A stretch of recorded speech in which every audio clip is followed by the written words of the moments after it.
శుభమస్తు. శనివారం నాడు ఎంత భక్తి శ్రద్ధతో శ్రీయపతి ఏడుకొండల వాడిని ఆ శ్రీ వెంకటేశ్వర స్వామి వారిని సేవించుకున్నామో అంతే భక్తి శ్రద్ధతో ఆదివారం నాడు సూర్యనారాయణమూర్తిని అర్చించాలి అంటుంది మీ శుభదినం. భాస్కరాజ విద్మహే మహద్యుతికరాజ ధీమహి తన్నో ఆదిత్య ప్రచోదయాత్. ఆరోగ్యము సూర్యనారాయణమూర్తి వల్ల మనకు చేకూర్చబడుతుంది. ఆరోగ్యం ఉంటుంది. మనకు ఉన్న ఆరోగ్యాన్ని మనమే పాడు చేసుకుంటాం.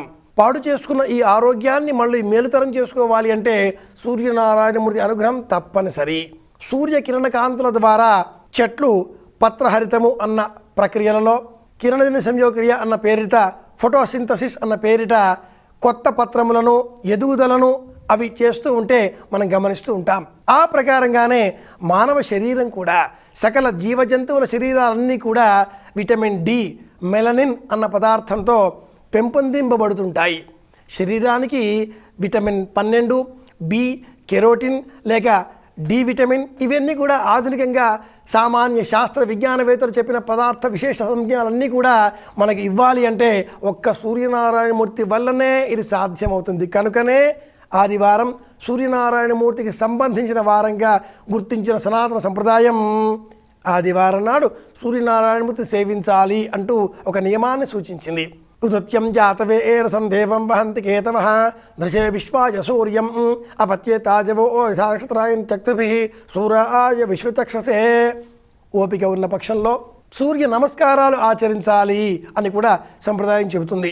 12 సంఖ్యకు తగ్గకుండా 12, 24, 72 నమస్కారాలు సూర్య నమస్కారాలలో అంతర్భాగాలుగా సంప్రదాయం సూచిస్తుంది. ఈ రోజున అరుణం అన్న పేరు గల మంత్ర భాగాన్ని వినాలి లేదా పారాయణం చెయ్యాలి. లేదా కృష్ణ యజుర్వేదం తైత్రీయ యజురారణికల్లో ఉండేటటువంటి ఈ అరుణ భాగాన్ని గ్రంథాన్ని ఎవరికైనా వితరణగా దానంగా ఇచ్చినా కూడా మేలు కలుగుతుంది. ఆదివారం నాడు గోధుమ నూగుతో చేసిన పాయసాన్నే ప్రత్యేకంగా ఆహారంగా స్వీకరించాలి. వీలు కుదిరిన పక్షంలో ఆదివారం నాడు బియ్యమును తినకపోవడం మంచిది అని కూడా చెబుతుంది మీ శుభదినం. అంటే అన్నమును విడిచిపెట్టడం. ఆదివారం నాడు రాహుకాలం సాయంత్రం 4:30 నుంచి 6 గంటల వరకు ఉంటుంది. బియ్యము చంద్రునికి ప్రతీక, గోధుమలు సూర్యనారాయణమూర్తికి ప్రతీక. మన దేహంలో ఉండేటటువంటి ఆత్మ, శారీరక నిర్మాణ వ్యవస్థ, పటుత్వము, ఉత్సాహము, ఉద్వేగము ఇవన్నీ కూడా సూర్యనారాయణమూర్తి అధీనంలో ఉంటాయి. ఆత్మ ప్రభావ శక్తిశ్చ పితృచింత అరవే ఫలం అని మనకు జ్యోతిషం సూర్యనారాయణమూర్తి ఇచ్చేటటువంటి ప్రతిఫలాలను ఇలా సూచిస్తుంది. సూర్యనారాయణమూర్తి కారణంగానే ఉద్యోగం లభిస్తుంది.